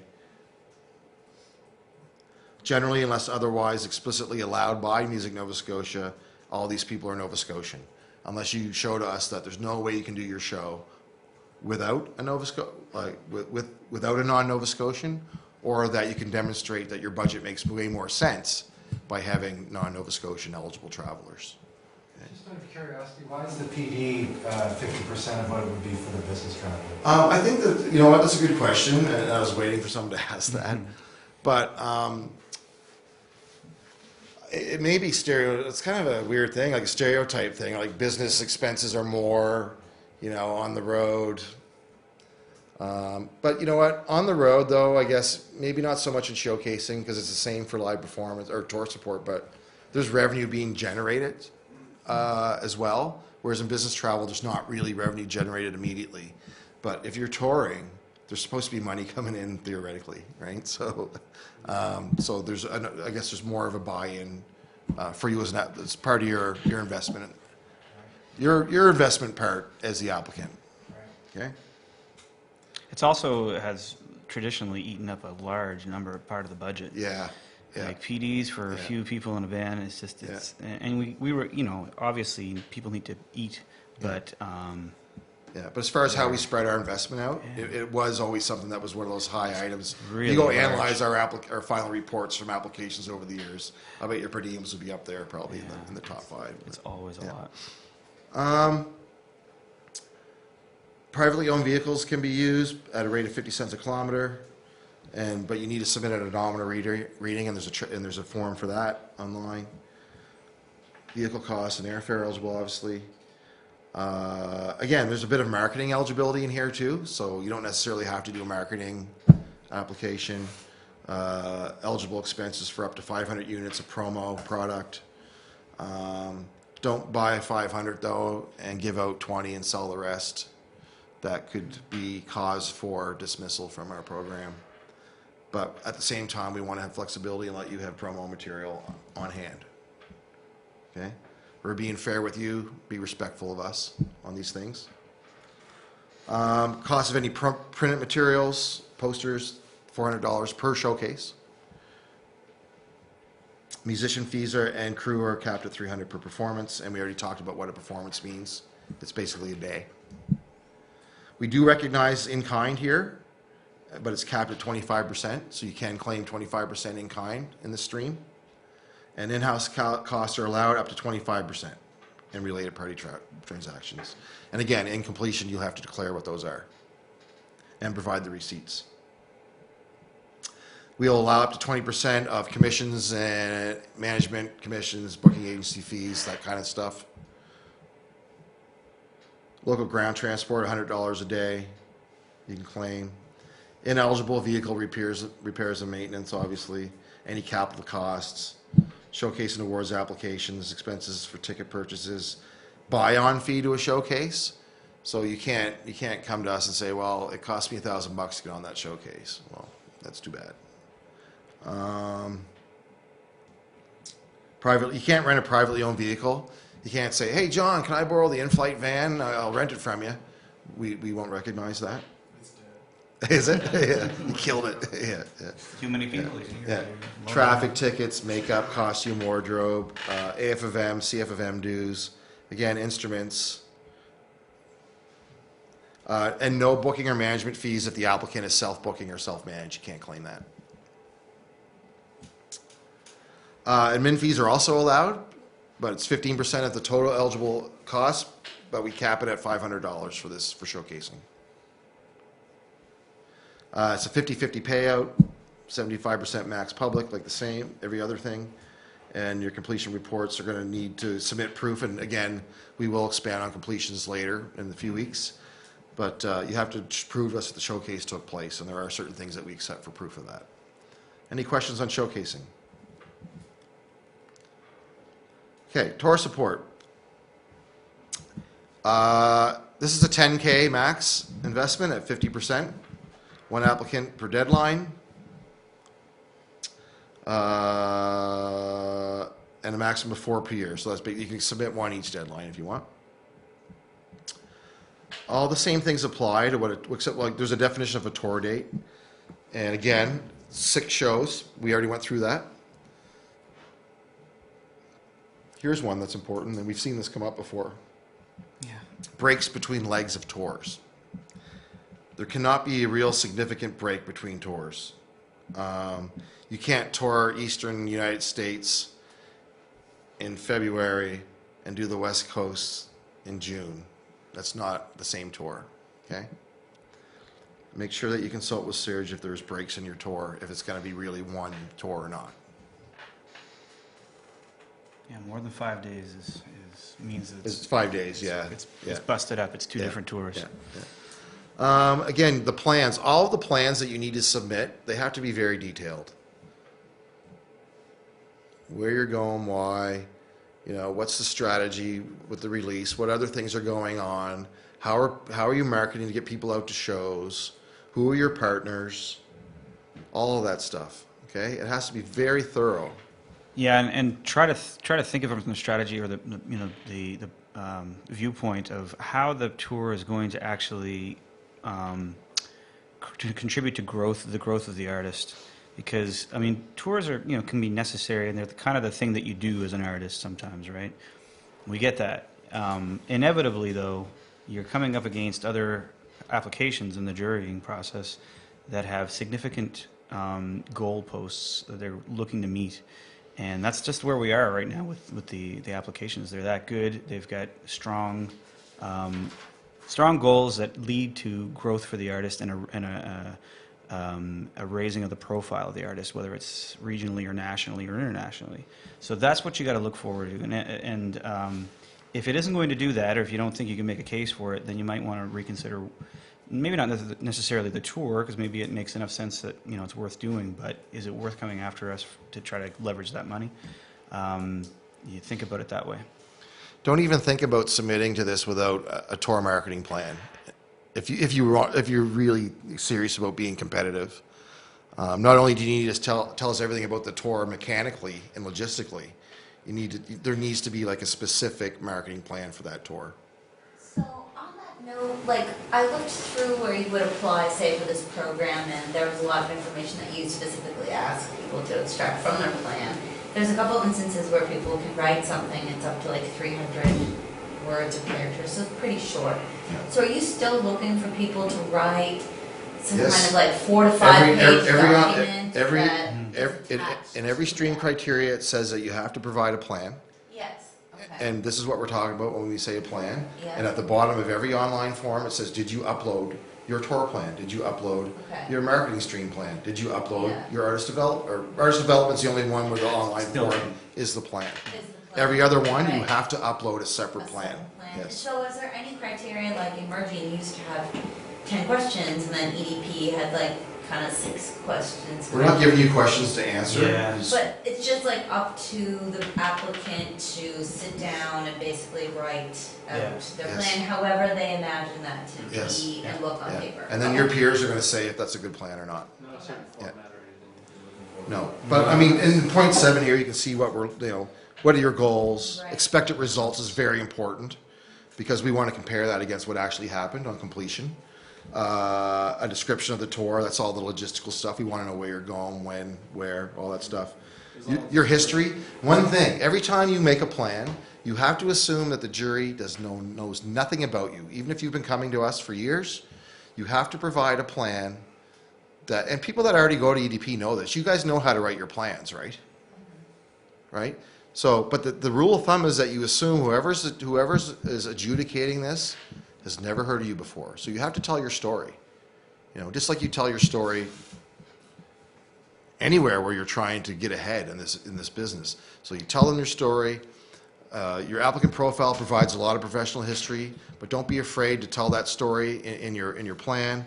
But we need to know your goals, expected results, your commercial history, notable successes maybe in the market before, and that's why you're going back, that type of thing. You know, that's why, you know, we need to see a strategy. It needs to make sense while you're touring. You know what? Our song's charting in 5 of these cities. That's why we're going. You know what I mean? It's that type of thing. So really, it's if you're at the export ready level, then you should know and be capable of providing us with this type of information. You know, if you can't and you don't, then maybe you're not ready to compete at this level. And that's one thing about this new program is that we're upping our game for everybody. Okay? We want, and I failed to mention this in the opening because it was part of my opening last night, was that we want to give the maximum amounts to better projects. Okay, we don't want to prorate small amounts over a bunch of little okay projects. We want to be given in the tour support. We want to be giving out the full 10 grand to the top projects until the fund runs out, because that's, from our experience, that's the best way to invest. It's better than prorating and giving everybody a little bit of something just because we want to spread it out. That's not how we're going to be approaching this anymore. We need to see the best projects so we can give the maximum amount. So we want to give you the 10,000. Okay? So can she have a consultant to help her with that? It depends. Who's the consultant? What? Marketing consultant, for example. Yeah, but that's Somebody broad. says it's A marketing consultant, they might not know anything about the music business. You know what I mean? So I mean, if someone wanted to get consulting around, you know, grant writing with specifics to the music industry, and they were going to apply under the business development as one thing of a bigger, you know, it couldn't be the only thing that they were going after, but it could make some sense. yeah, But they should call you first. consultants would be more, I don't think in the tour support stream anyway, or component, consultants wouldn't really be an eligible expense. What you would do, if you had a tour that was that big that you needed a marketing consultant, then you would submit an application for tour support and marketing for the tour. So you'd have a separate marketing application for the tour, okay? Which can be done. So, Very typical, like album release tours. Right, We should right. keep that. yeah. A big push. Yeah. But it's not something that I would write into the marketing expenses that are allowed in the tour support stream. You understand what I mean? That's a larger project. So you know, you can only put one application in per stream, but you can do multiple streams or components, right? So yeah. Yeah, I think I'm looking for clarification around that quickly. So you can't put in for 2 showcases for one round, but you could put in for a showcase, tour support, and marketing, all for the July deadline, because those are separate streams. Is that correct? Yeah. Cool. Yeah. But the expenses can't cross over into each Yeah. other, Yeah. right? No double dipping. Yeah. So one project could be release tour under the tour support stream. One project could be marketing of release tour under the marketing stream, but the expenses have to be completely separate. The marketing plans do overlap, and it gets a bit confusing. Yeah. Well, here's what I'm saying though, is that if you're not doing marketing Yeah. in your tour plan, you know, you should have it anyway. You know, and if you're applying for marketing for $10,000, that should be a very extensive marketing plan. It should go in your tour plan. Exactly, put it in the tour plan with it. Yeah. Yeah. Something Krista and I have talked about over the years, Yeah. to figure out, Yeah. do we include this or not? You're doing it anyway, yeah, include it. Yeah. But you It's know, gonna make you stand out. It's gonna make the jury go, these guys they got their shit together, and they're serious, and they're going after this, and it's worthy of investment. They're gonna leverage our investment. if it's the third tour of the record, or the second even, and you already put on the push for the marketing. Well, there's still an area for marketing within tour. Right. Right, so it's going to be less. You're Yeah, going to, yeah. But let's say you get a really great opportunity to open up for a really big artist, and you're going to go and do it because it's going to mean growth, and you can show that. Then that's great, and there's still a little bit of money in the marketing portion of the tour, application. Yeah. You can access that. Yeah. You can actually apply for more than one showcase in the showcase stream. Like say, like in the UK in May, there's Focus Wales, Great Escape, and Liverpool Sound City within 3 weeks of each other each weekend. Bang, bang, bang. But you're going to cap out at $5,000. That's That's the idea. You could do more than one showcase, Yeah. but you have one application. Yeah. Right, Yeah. for that round, and Yeah. you can max out. Yeah. If one doesn't max you out, then you can keep on going and add the other ones. And also too, again, we think that these are good. That this is good. That the criteria is good because if you look here at point 8, also too, in a tour project, if there happens to be one showcase on a tour, that's an eligible expense in your tour application. So you don't have to do a separate application just for a one-off. If you're on tour and there's one showcase that you want to hit, then that you could submit that in your tour instead of two, like, oh, well, we're on tour, so here's a tour application, but there's this one showcase that we want to do, right? You can just put it into your tour support one Yeah, it's probably going to make more if sense. you want, yeah. Quick question on that. What if the showcase is in a separate territory? Well, then it's really not part of the tour then. Yeah. Yeah. So that would be. It'd have to be like, we're going across Canada and CMW is happening on the way. Right. But we might as well just throw this into the tour support one. Yeah. Yeah. Is that a way around like your 5? So let's say you tour out west and then you're driving back across and you got 10 days off, but then you're going to CMJ down in New York. You can put in a separate showcase support for that and then tour support for the tour out west kind of thing. Yeah, I guess you could, but the thing about this, if you happen to have one show and it is here, you can submit a showcase You include a conference showcase date and can be claimed under the tour support component, but you can't submit to the other one as well, obviously, for the same showcase on the tour. So, but what it would do is that if you just have a one showcase that's in a tour that's already happening, then the advantage to it, I guess, is that it won't hit your $5,000 cap. I guess what Or no, there is no cap in that program. No. No, it's per deadline, yeah. What I'm asking is like a way around that like gap kind of component. Like if a band's No, there's out- no way around gaps. But is there a way around the gap if like the band is out, they're like out west, they're not coming home first before they go to this other thing, so you apply to that other thing, which is a showcase as a showcase. Well, if you finish your tour and Yeah. you're still like out in whatever, like Winnipeg or something, and you're going to CMJ, and so you'd want to like, I guess, claim expenses to travel from Winnipeg to CMJ. And that, I'm not trying to be like. Yeah, no. No, I mean, it's a valid sort of point, bridging that gap with something, but, if you're going to apply to showcase just to bridge a tour gap, then it's probably not a good idea. But if it's a real thing that's happening, and, Or like they're doing these two things. Yeah, There yeah. happens to be a Yeah. 7-day break. Which Yeah, like, yeah. pull that out of the Yeah. tour component. Those are all types of things that we can't just write down and Yeah, exclude yeah. or include. You have to talk to Serge. Yeah. Yeah. Yeah, that's okay. Six breakfast television shows. Yeah. Breakfast television tour. The breakfast tour. Again, tour plan, same as, a lot of the stuff is the same as the showcase here when it comes to the actual, what's eligible, what's not. We already discussed what we're looking for in these things.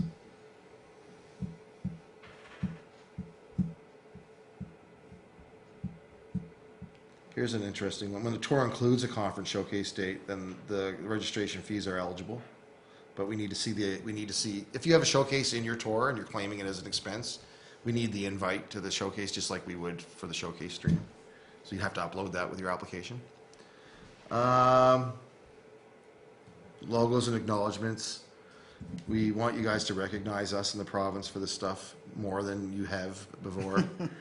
But we'll trust that you read that and abide by our policies. all the same things. An eligible traveler is the exact same in tour support as it is in showcase, okay? So I don't think we need to go review that. It's all the same. The same caps on specific items, the same percentages on in-kind, related party expenses, admin fees, management fees, booking agency fees, all the same as showcase. The admin fee's a little higher. On tour. The admin fee's higher because the investment's higher, so it's 15% or a max of caps at 1,000. We won't let you claim 1,500, but you can claim 1,000. All the same ineligible expenses. 50/50 payout upon completion, and again, a total 75% of public investment. And you need to submit proof of your tour dates on completion. And you got 30 days to file. Any questions on tour support? So, some good questions around that though as we went. So just for clarity, you can submit, and we'll get to marketing in a minute, but you can submit a touring application and a marketing application for the tour on the same deadline. But no crossover expenses. Don't claim any of that marketing stuff in your tour budget. Keep it all in there. If you're only doing a tour, or if you're doing both, we want to see the marketing plan in both applications. If you're only doing tour, we still want to see a marketing plan for your tour in the tour application. Does that make sense? Again, it's about submitting thorough, detailed project plans. Is there a minimum on album releases? Are you guys recognizing single releases and stuff like that, or is it still kind of? No, a qualifying album is 6 tracks, 20 minutes of music. Okay. Yep.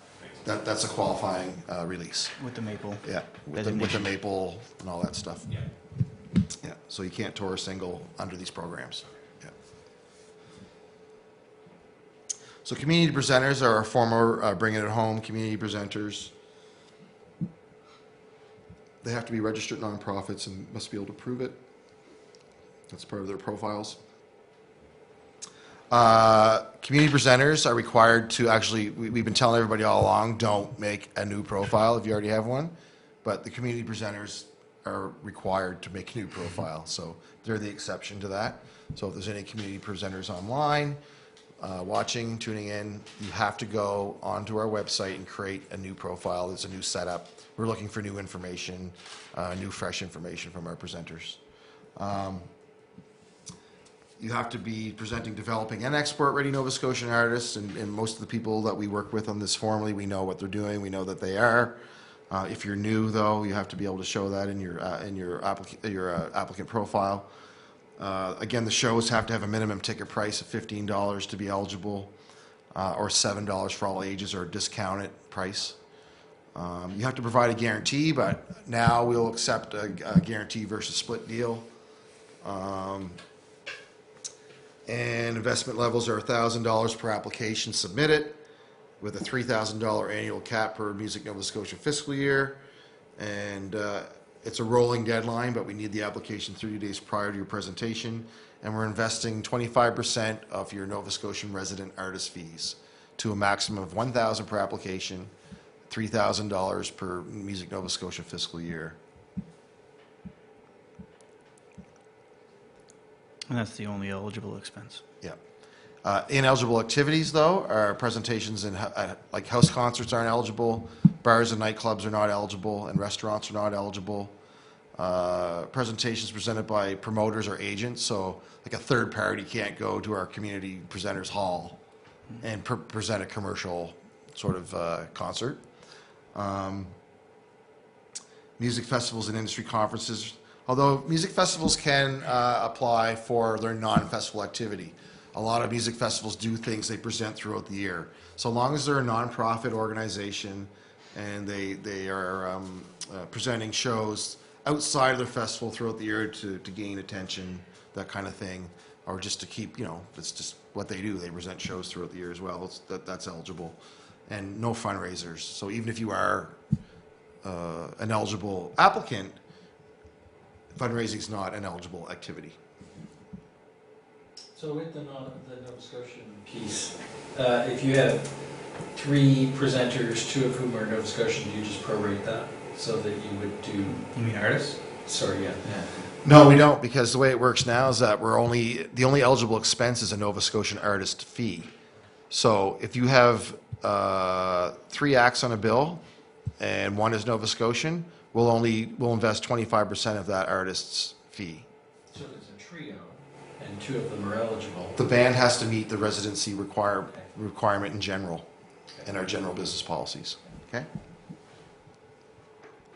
Same with any group in any of our funding streams and components. But if it's a multi-bill, what I was trying to explain is if it's a multi-bill show, your non-Nova Scotian artist fees aren't eligible. But you can claim on the Nova Scotian artist fees. Doesn't mean you have to have an all Nova Scotian bill, but if you don't have at least 1 on there, then there's no claim to be made. So. Is this done as a backstop, similar to how Bringing It Home was? I think it's different actually. It's they have to show us a plan. We want a marketing plan for the show as well, for the specific show that they're looking for investment for. Right. So we want to know when. It's not to cover a shortfall per se then. No, it's not at all. No, Yeah. it's an investment of an eligible expense, a percentage of an eligible expense investment. It's not a shortfall at all. So even if the show is profitable or sold out. This is about leverage. If they're going to get approved for the investment if they show us a great plan that shows that they can sell tickets.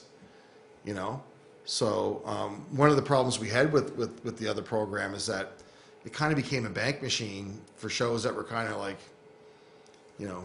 no matter what, we're losing, and we weren't sure about the marketing effort that was being put into some of them, and all kinds of different expenses that were being claimed on. Yeah. And one of the reasons we changed it was to reinforce the mandate of this program, which is building small businesses around artists and their intellectual property. Right. So this is the expense is directly related to an artist and their business, because it's an investment into the artist specifically on the show, a Nova Scotian artist. So it becomes an incentive rather than a disincentive. Yeah, I think so. We lost. Oh well, go to Bringing It Home. Right. Right. Exactly. Yeah. And eventually Bringing It Home was supposed to build to the point where maybe the losses were less, but it didn't get to that point, so it kind of had to stop. And it's unfortunate because it was a good program. It was good for the presenters to be able to use it and access it. And some people did it really well, and there's lots of shows that didn't lose money. It was great, but it just kind of got, it got a little stale, and we had to reinvent things a little bit and change it up a bit. So, but there's still opportunity there. You can still get up to $3,000 a year for your presentations, and to support paying Nova Scotian artists on the bill. And I think there's more flexibility because they don't have to meet as many requirements as they did before to get the former type of investment actually. They can throw a show together of any type as long as there's 1 Nova Scotian on it. They can claim an expense on it. But we want to see a show plan, a marketing plan on the show. We want to see that you really have a real plan to promote the show. What's your plan for ticketing? What's your plan for marketing? What's your social media plan? And in fact, in the applicant profiles for Bringing It Home, former Bringing It Home, the community presenters. If you don't have at least 1 social media property attached to your organization or venue, then you're not going to be qualifying to apply. So we want to sort of up the game there too and make sure people are doing the proper promo in the smaller communities outside of the city, and that they're doing everything they can to market the shows. Okay, that's it for the live performance stream, and we're going to be cutting it close here for time, so we're going to go through marketing next. A lot of things that we touched on apply to all the streams and components within streams, so we're just going to try to hit the top level stuff and get through this as quickly as possible. Are there any questions online so far? No, there haven't been actually. So it must be just so clear about everything. Doing a great job. Yeah. No. That or just 100 meetings with Serge. Yeah, exactly. There'll be that too. Okay, so this program, the marketing program, is all about marketing a qualifying release. Okay, that's what it's for. It's not. Well, actually, you know what? You can do. Yeah, well, if there's a tour around a qualifying album, that'll work as well. Yeah. But here's the thing: For tour support alone, okay, we didn't touch on this last time, we allow up to 24 months stale date, okay? If you're gonna hit the marketing support, to be in tune, it's a 12-month stale date. So you can't be eligible for the marketing if the record's older than 12 months. So the stale date's half the time to hit marketing. You understand? So if you're like, okay, we're gonna do a tour on a 24, something that's over 12 months record, you can't go to the marketing stream to get support to go with the tour. But there's an element to the tour support that is marketing related. Exactly. So, Yeah. so, Yeah. But you're not gonna get the more extensive. extensive. You're not gonna get the more extensive package. I mean, realistically, if you've got a release, this is where you want to get them out of the gate with everything you got, all the firepower you got, and that means having the marketing plan in place. So again, reinforcing that this is all about a real current release, this marketing stream, okay? 10,000 max, 50% investment, the 4 deadlines. Who can apply? Export-ready artists and eligible music companies. So basically what that means is that whoever owns the exploitation rights, the commercial exploitation rights to the recording is the applicant. So if it's a label, it has to be the applicant. If the label owns the exploitation rights, they are making the application. They are the applicant. Okay? Even if they're not Canadian? Yep. Licensed or owned? Both. Okay, so if the label licensed. Either then- or. Yeah. Okay. Yeah. Because honestly, if you've licensed the album out, if you own it as the artist and you've licensed it out, I mean, they have the rights for that period as long as your contract, the licensing contract allows. Oftentimes they don't have a stake in your tours, domestic tours, so it can get weird. Yeah, So but I mean, if you're touring a brand new record, they have a stake, right? Not if it's not in the territory, Right. you know. Right. If you have a world. Well, it depends on the territory. Would you right? Which you often do. Right. They don't have the same stake in Canada, so you'd better off finding Is yourself. there no partner in Canada that does the work for them? Or? Yeah, it'll be a distributor. Okay. So, Yeah. Okay. and it can get tricky. Yeah, no, that's a good From my point. experience. Yeah. Something to bring up with. I'm sure Serge would be able to sort it. Yeah. We can work through all these things. 3 copies. Yeah. So it says specifically if the artist owns the underlying copyright and the masters, but is licensed to sound recording to a record label, the label must be the applicant. Okay, that Yeah. can get tricky, yeah. If the applicant is an artist managers can fill out the application, but they're not the applicant. Okay.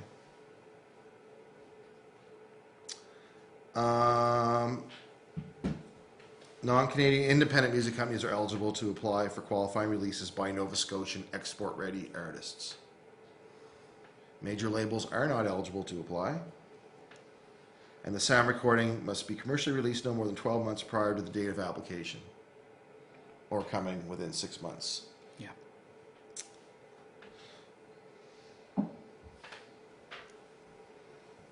Marketing plan for the qualifying album is mandatory, part of your marketing plan, that's what it is. So you've got your artist development plan, which is the online application. Then there's the business development plan that needs to be a thorough, detailed document about what you're doing, the activity of the project, why, how it's going to earn you more revenue and grow your business. That needs to be attached to that stream. Same with business travel. You need a very detailed, specific, with itineraries and confirmed meetings and strategy and how it's going to benefit your business financially with projections in the future attached to your business travel application. Same for a live performance plan, for a showcasing plan, tour support plan, the community presenters plan, a marketing plan for the specific show that they're applying to. This all, again, just for clarity and reinforcing the fact of what we need from you over and above filling out the online form. Okay? Is there a maximum amount of streams you can apply for in any one? No, as long as you fit in them properly, right? And again, the expenses cannot intersect at any point. So you may be applying, you say you're a label and you own the licensing or the master to one of John's records. You could apply for marketing for his record, and you can also apply to business development for your label at the same time. Right? We've got a question here from Don Brownrigg online. Yeah. He says, sorry if you've covered this. Can you apply for marketing for upcoming releases, or does the album have to be released prior? Yes, you can apply.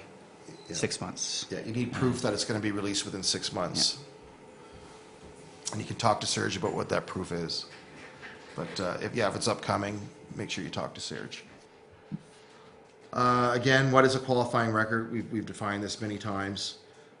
Performed by Nova Scotian artist, meets our MAPL certification and our business policies, which is the same across the country. Has to be full length, which we define as 6 tracks, 20 minutes, and all new, previously unreleased recorded masters. Okay. I have a question about that. If you like self-release something for a Bandcamp or SoundCloud, does that count as release? Yes, Oh, that's commercially released. Okay. Yeah. Yeah. Just have to beat the path, that won't take long. But I've been around a while and I've seen tremendous explosion and all this talent here. I'm just wondering, have you ever considered just giving an artist or a group funding yourself? Let's just pick a certain group to say, okay, we're We gonna can't do fund that. it. What's the reason you can't? Well, it's not transparent. I mean, we're administrators of government funding, so. Not you personally, but what does it take for that to happen? Because I think that would be very helpful. Well, actually, we just did it on Friday night. Yeah. The casino gave us $20,000 to give us to a band to do whatever they want with, pretty much. So, yeah. It does happen once in a while. Yeah, but this is taxpayers' dollars. We have to have a plan. There has to be return on investment. There has to be business policies and professionalism. And so, yeah, it goes back to the term investment, not funding. Yeah. And likely, the band that you might be referring to would be eligible for one of these streams. So, Yeah. Okay, so eligible expenses, everything you can possibly imagine in marketing, right? Like, there's no surprises here. Ad campaigns, online, print, TV, radio, social media strategies, lyric videos, as many lyric videos. You can do a lyric video for every song on the record if you want. Market research, which we think is important. So in advance, maybe, of your release, you want to spend some money on that. Subscriptions to SoundScan, and we talked about that earlier. It's like, well, how do we prove our sales? Well, this is one really good way. And people are like, well, we can't afford SoundScan. Well, guess what? It's an eligible expense. And it pretty much is with business development, too. So if you own a label or something like that, even in your business development, go ahead and please get SoundScan. Subscribe to software that can track your sales, whatever it is. Subscribe to software that's going to help you market your company and track your results. That's what we want. We want companies, to grow up a little bit and start subscribing to this technology. Show us more advanced data. It helps our data. It helps our cause. We can leverage that in the future for more investment for you all. So, we really want to see that. We want to see you subscribing to new technology that's going to help you track your sales and increase your ROI. Would you accept something from an aggregate that you're using to produce your CD, get yourself up on iTunes, that kind of thing? I don't think aggregates are eligible expenses, actually. Not the actual expense, mean- but you mean would the- you, for the sales and the actual tracking of information as to what you Yeah, sold? sure. Yeah. Those reports are great. Yeah. But I'm just saying, like, there's different things now that you can subscribe to online. You can log in and from everything from your streams to, SoundScan for all your sales and downloads. It's just good to have that in your office at your fingertips. And I think that you can run better companies and be better entrepreneurs with those tools in your hands. And we want to see people spending money on that stuff. And we will invest up to 50% into that kind of stuff. Okay? Radio promo and tracking, music video production. There's some specific things in here around, caps and nuances around levels of expenses. We'll allow up to 500 units for promo CDs, LPs, vinyl, USB keys, any kind of media format that's promo. Promotional materials. And this is all artist specific for marketing, right? So ongoing web maintenance to a maximum of $1,000 per month. SoundScan is eligible as long as it's artist specific. Title reports, venue settlements. What other types of things? Other subscriptions? Polestar. We would consider that. So what's the song one? Nielsen? BDS. Yeah, BDS, Nielsen. Yeah. Sure. Yeah. Important to track your Spins and all that. Yeah. Promotional videos outside of a traditional music style video. There are admin fees, 15% capped at $1,000. We recognized in kind up to 25%, ineligible costs, again, the usual wages, capital expenses, overhead, things that aren't project specific. Contesting, you can't, in your marketing, you can't expense any contesting stuff. It's not eligible. Or anything, if you're applying for nominations or prizes and things, this is not the stream for that. I don't think there is one actually, is there? No. Yeah. Got a question Okay. from Ben Kaplan. Is an album eligible if 1 out of the 10 songs has been previously released? Would an updated version of an old track disqualify that release? Of course. Technically, yes, it would disqualify it as written. It would be more than 6 songs would be new masters. So it would be More than criteria. 6, that's true. Right. So if you had 10 songs, it would be 9 new masters. Depends how you want to look, how you guys. You could look at it that way, or you could look at it that says all tracks must be previously unreleased, which is what it says. Oh, isn't it a re-recorded master? If it's a re-recording of an old song, but it's the song yeah. Previously unreleased. Yeah. But do you mean the song or do you mean the actual recorded track? Two different things. Yeah, I'm releasing a whole new record. Songs I've already put out. Yeah. Like re-recorded. Has anyone ever run into Factor with that question? And what their policy was and what they've done? I think as long as it's new. Okay, we'll check on that. We'll actually check on that. We would like to follow suit with them, but at the same time, we don't want to be. Well, technically, technically new masters are new recordings anyway. It doesn't matter if it's, Okay. because it's just a definition. All right, look into that. Yeah. It's a good question, Ben. It's a good question. I think if it's a new, but that's my personal opinion. Yeah. If it's a new recording, that's not official doctrine here. But. Yeah. Okay. All the usual stuff. 50% up front, 50% on the back end on completion.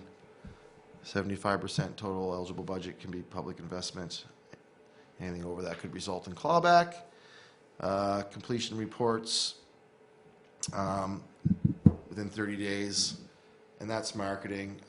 Again, I can't stress how important completion reports are going to be, and we will hold more information sessions on that because we've been collecting data diligently over the last few years with EDP, but we've gotten better at it, so we've redesigned how we're going to do it. So we're going to need you to help us with that because the way just over time we've learned how we really want to get it, what we want to get, and how it's going to benefit us all together more. So it's all about your stated results, your expected results in your application or your marketing or tour support or showcase plan or business development plan or business travel plan. Your expected results are going to be measured versus your actual results versus your predicted future results. And we want to have all those things lined up nicely in your completion reports that we can reference over time and go back to over time and track all those things. We're going to be looking for in your completion reports, what was your social media, what was your Facebook following count before the tour? What was it after the tour? Same thing with Twitter, all your, the major socials. We're going to be looking for that. We're going to be analyzing all those numbers over time and tweaking the program and criteria as we look at those things. So, but we'll go over all that. All right, so any questions on marketing? Because we need to move on here. We've got 7 minutes to cover mentorships, which I think we can do it. I think we can do it. But feel free to ask questions, though. I'm not trying to rush you guys here. Okay, so the mentorship stream. I really like this stream. I think it's beneficial. In fact, there was Johnny Stevens did an MBA project on something relating to this. I can't remember exactly what it was, but had discovered that the Music Nova Scotia mentorship program was the first ever paid mentorship in the history of the province of Nova Scotia.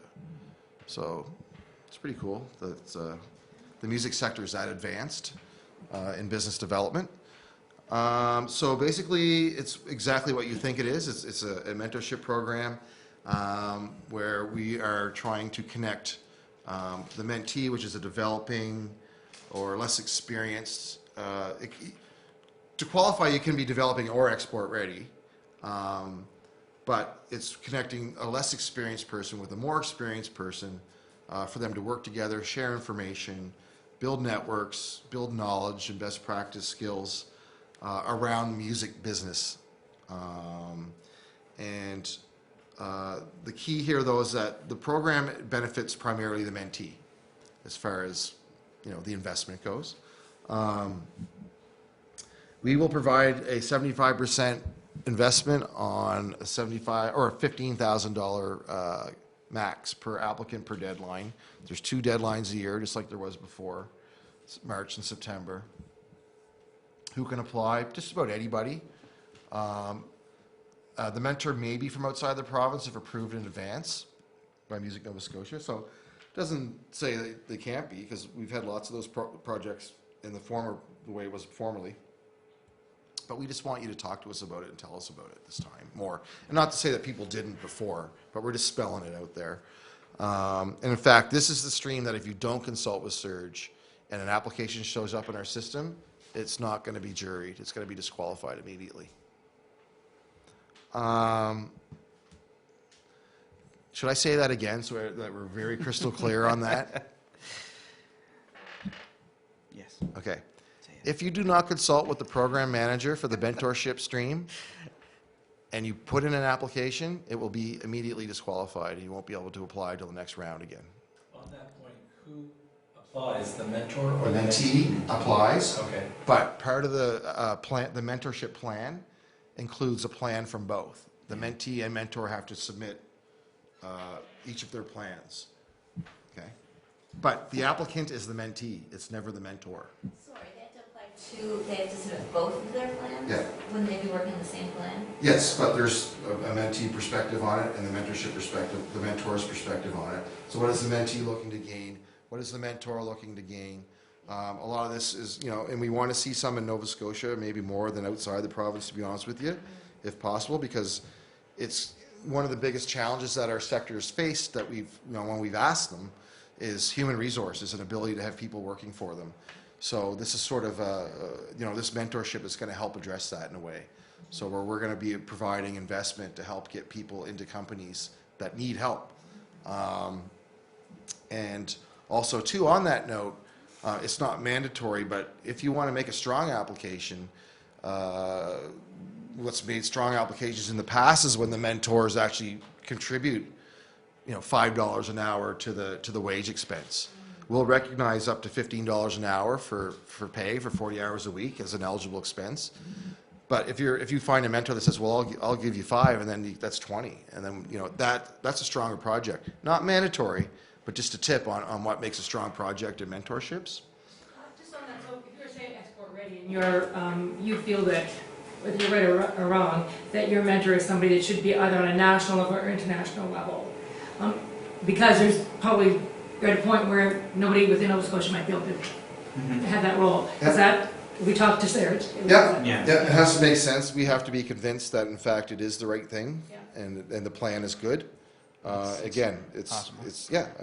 we're not going to we don't discourage that, but we want people to look at projects that can be done here too, because what we've seen people leave and not come back on mentorships ever yet, right? So we're trying to encourage less brain drain and more, and capital not leaving our province. I mean, the entire, all the streams contribute to the building of the infrastructure here in Nova Scotia. That's got to be one of the main focuses. Pardon me? If you could bring that Well, knowledge if you bring that knowledge back. Very few to do. Yeah, so we have to make sure that it's the right plan, yeah. Again, we're not saying it's ineligible at all, we just want to talk about it.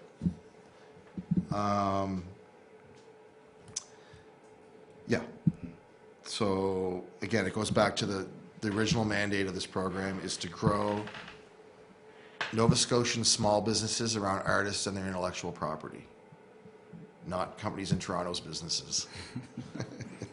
The Upper Canadians got enough money. So, you know, you need a mentorship plan, which I said, which includes the mentee's perspective on things, the mentor's perspective on things, how that comes together. It needs to be very detailed. You have to have a very detailed sort of career path laid out in that. And Serge will help you with that. It's a 75% investment, and you need to be able to show that, you know, you've got the 25% to put into it.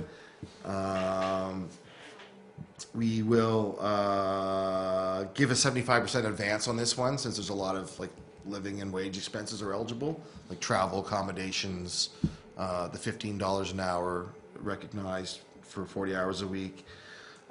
You're allowed to claim a 15% admin fee for the mentor for services provided, to a maximum of $22.50.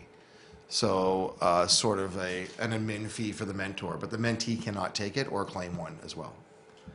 But again, we're encouraging mentors to sort of up the pay, so. They can use that. Yeah. Is that the only fee that the mentor is allowed or is eligible for? Yes. Yes, $22.50 is the Yeah. max you can be paid to mentor. Yep. Yep. Which is over and above the 15K if it were the max. Exactly. I mean, we're paying $15 an hour, more or less. To the mentee, but to the mentor. Yeah, but they're getting the service. Yeah, right? no, I understand. Yeah, but they're being trained, so, but, Yeah. you know, we're just trying to make it as much of a partnership as possible. Yeah. Ineligible costs associated to the mentor's business, any capital expenses, overhead, anything like that, supplies, any other services. Anything claimed in any other project, so if you've got another project going on, or they can never intersect. And again, admin fees are not payable to the mentee. All the rest is the standard boilerplate policy that's in every other application, so. And when is the next deadline? September. So, do you consider applications that they in advance of that? Yes. Yeah. We always do, yeah. Yeah, so you want to put your application in and then begin incurring your expenses. Like, so but your application can go in, I mean, you could put it in tomorrow if you had the whole plan done. Yeah. And, you know, and start incurring. That said, you know, there's no guarantee that you're going to get that. Yeah, but your costs won't be eligible until your application's put in anyway. Yeah. Yeah. Right, any other questions? Okay, well, thanks a lot for coming out tonight. Again, if you have questions along the way, that's what we're here for, so never hesitate to ask, okay? We want to help you. We want to help you. We want to invest in you. That's our role. That's our job here. So please take advantage of that, okay? Great. Thanks for everybody Thanks. online that watched, and good luck with your projects.